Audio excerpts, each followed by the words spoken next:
Hello mga ka-AO! Welcome to my channel! At ngayon, ibabahagi ko ang 8 easy steps to accomplish the ESF7. Bago yon, ito po ang user form kung saan dito po tayo nag-i-input ng data. Ito naman po ang view form.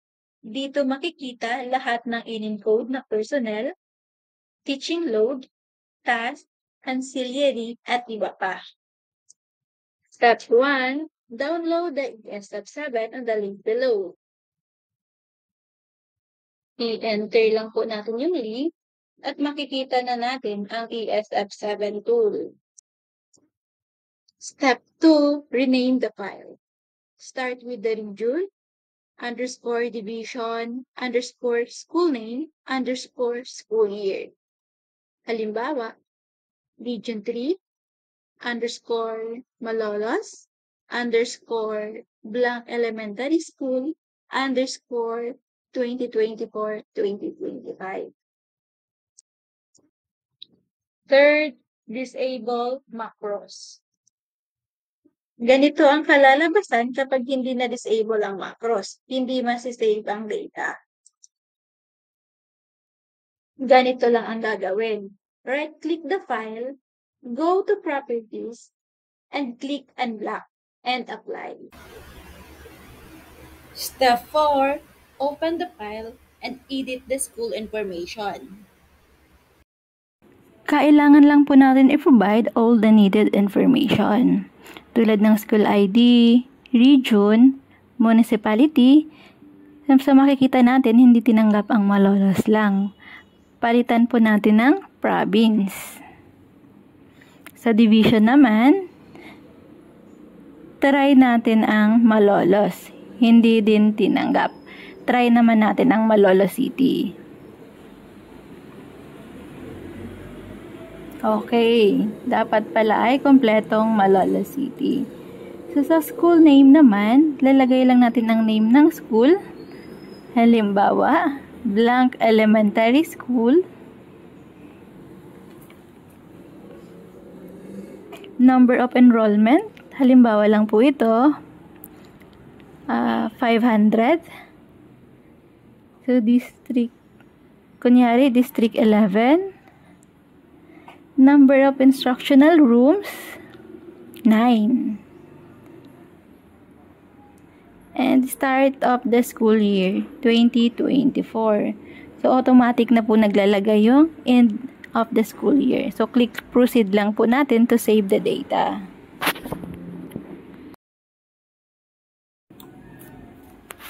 Step 5, add personnel.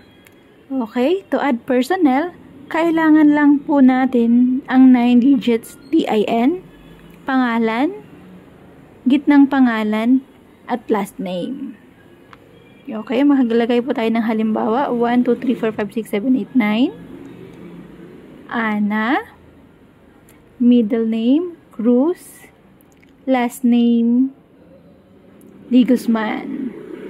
Then, click Add Personnel button. After adding the personnel, we can now proceed to search personnel to start editing the teacher's information. Hanapin lang po natin ang pangalan nila sa drop-down list and click the search button. Okay.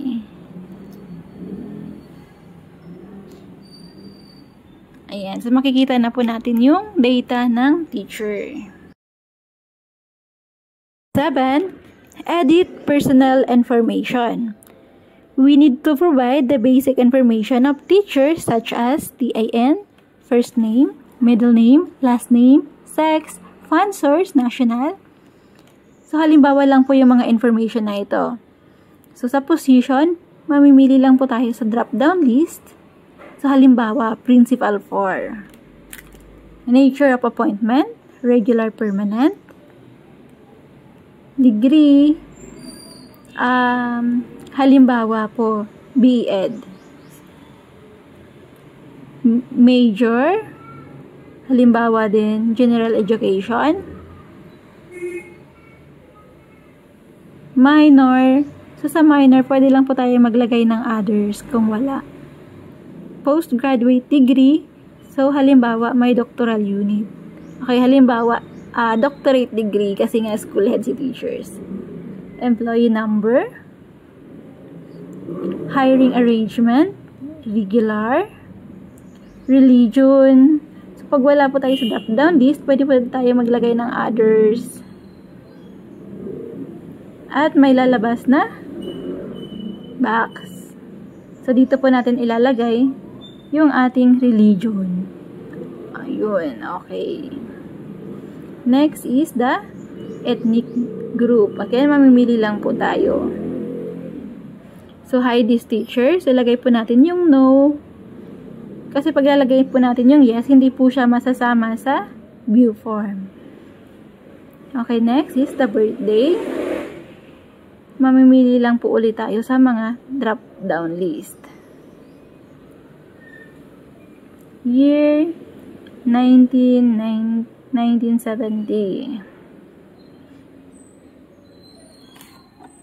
Halimbawa 1979 kasi principal 4 na si teacher, ibig sabihin matanda na. Next, first day of service, February 11, 2000. First day of service in the new station. Halimbawa lang po ito. Lagay natin ang September 10, 2020. Tapos po the national ID number. And eligibility. So halimbawa, si teacher ay let passer. Then, wag po natin kalimutan na pindutin ang save edited to save the data. Okay, antayin lang po natin ang confirmation. Step 8, edit teaching load, task, and ancillaries. Okay, unahin natin ang non-teaching school head. So, ganito lang po yung pag-edit. Category, elementary. Subject task, dahil po school head, pipiliin po natin yung administrative. So, level, so, bablank na po natin siya. So, sa description, dito po natin ilalagay na school head.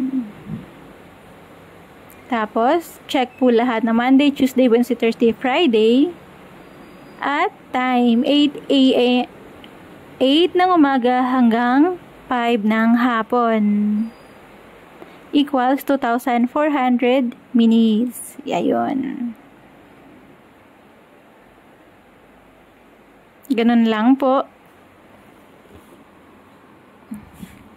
Ayan. Don't forget to click the save edited to save the data. Sa non-teaching, halimbawa school utility, so maglalagay lang po tayo ng sa task is related task. Sa description is school utility. Same po, check. 7 a.m. to 4 p.m. equals 2,400 minutes. Then, save the edited button. Okay.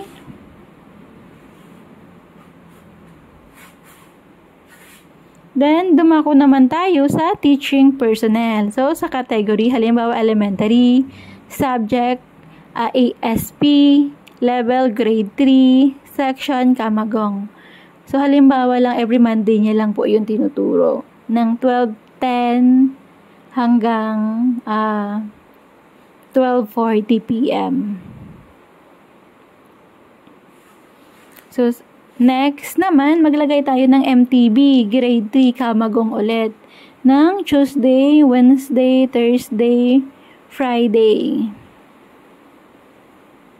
12:40 p.m.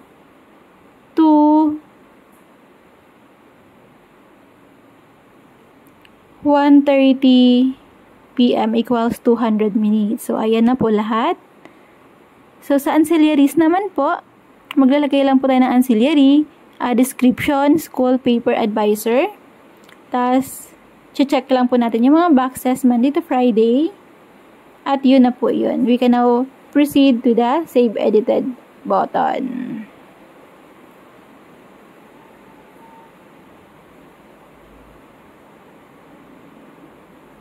Okay.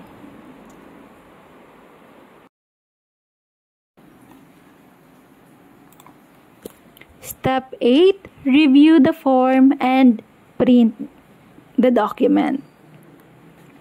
So, pagkatapos po natin mailagay ang teaching load, task, ancillary ng mga teachers, personnel, non-teaching personnel, so, pupunta po tayo sa view form. Sa view form natin makikita ang mga teachers na naka-plantilya, kung ilan yung master teacher 1, teacher 3, ilan yung principal, ilan yung school utility. So, dito po sa makikita na natin na walang laman yung kanilang schedule. So, hindi natin nakikita. Gagawin lang po natin ay i-click yung auto format button. Antayin lang po natin hanggang mag 100%. Okay, ayan. Done auto formatting.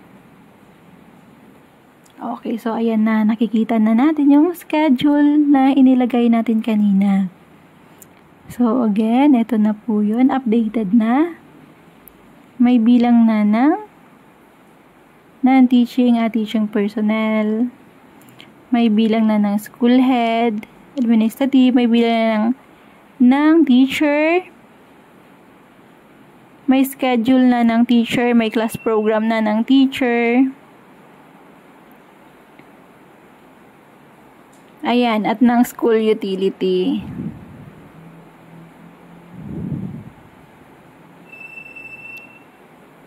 Okay, so sa baba naman, andyan yung pangalan ni school head dahil sila yung pipirma.